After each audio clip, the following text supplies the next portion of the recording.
அருமீன் அருமீன் ஆசை அருமீன், ஈசனுடன் இருப்பினும் ஆசை அருமீன்.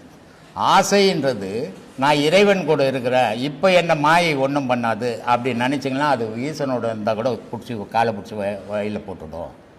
அதனால் ஈசன் கூட இருக்கும்போது, இறைவன் கூட இருக்கும்போது கூட ஆசை இல்லாத இறைவன் கூட இருங்க அப்படின்னு சொல்கிறதுக்கு தான் அந்த பாட்டு.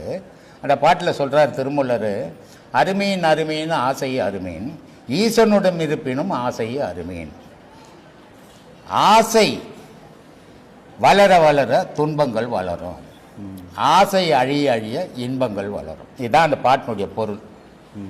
அப்போது நீ ஆசையை எவ்வளோ மனசுக்குள்ளே வளர்க்குறியோ அது துன்பத்துக்கு வழிவகுத்துடும், ஆசையை அழிக்க அழிக்க இன்பத்துக்கு வழிவகுத்துடும்ன்றது தான் திருமூலனுடைய பாடலினுடைய பொருள்.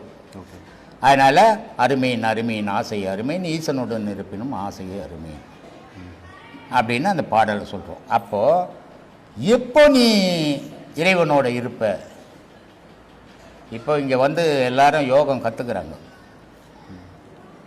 இப்போ இங்கே வரும்போது ஒரு உபதேசம் வாங்கினோடனே நான் கடவுளை பார்த்துருவேன்னா முடியாது. அதுக்கு காலங்கள் தேவைப்படுது, அந்த காலங்கள் வரையும் காத்திருக்கணும்.